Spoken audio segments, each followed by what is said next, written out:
nutrition is just, I suppose, one aspect of the life of an athlete. Another key component of that would be the strength conditioning side.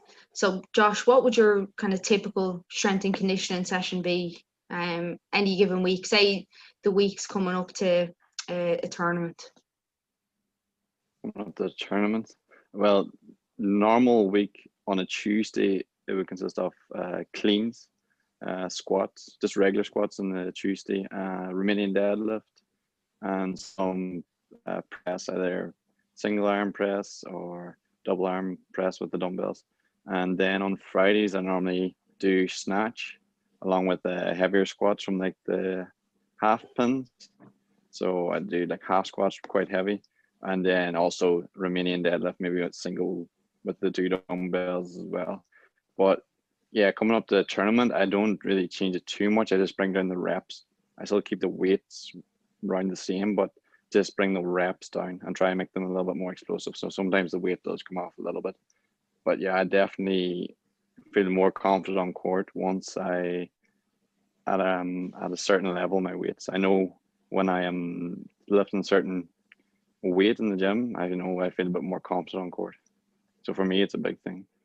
All right, it's very interesting. And I suppose just to touch on that kind of strength conditioning again, there's kind of 5, say, key components of what strength conditioning would be. It'd be strength, power, agility, speed, and endurance. So say you're trying to, say, peak for a tournament, is there any particular area that you're going to focus on more so than the others, or is it kind of just the same as what you would normally do in any given week?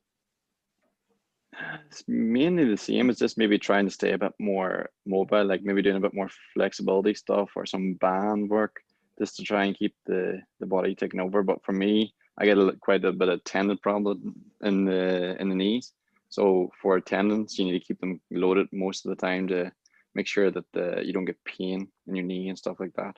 And then shoulder is a bit more about mobility, maybe doing some band work or some wall slides, or for me, I like to get like maybe a golf ball or a reaction ball and put it behind my shoulder and kind of roll it out just to try and make sure it's loose, and maybe just bring down the volume of maybe heavy hitting and then maybe not overdoing with smash work or stuff like that for me, because I sometimes get quite a lot of shoulder from smashing if I'm doing a lot of it. But other than that, I mainly keep it the same.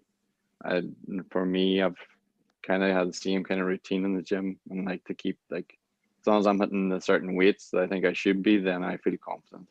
Not so much changing it up too much for me. Of course.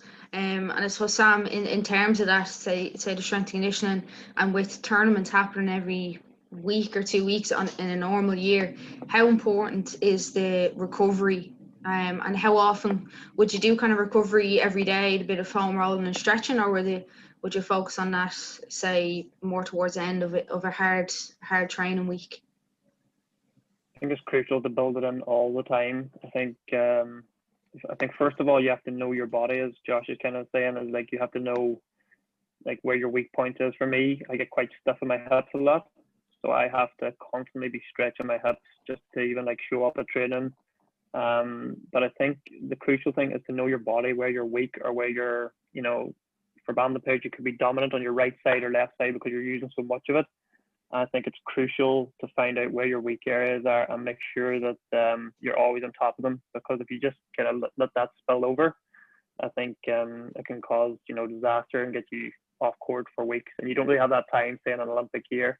But I think recovery is just so crucial. You need to recover after every session. You need to recover every weekend, every match in a tournament. The quicker you can be off court and recovering, the better. And I think sports just going that way now, where everybody's trying to find all these 1%.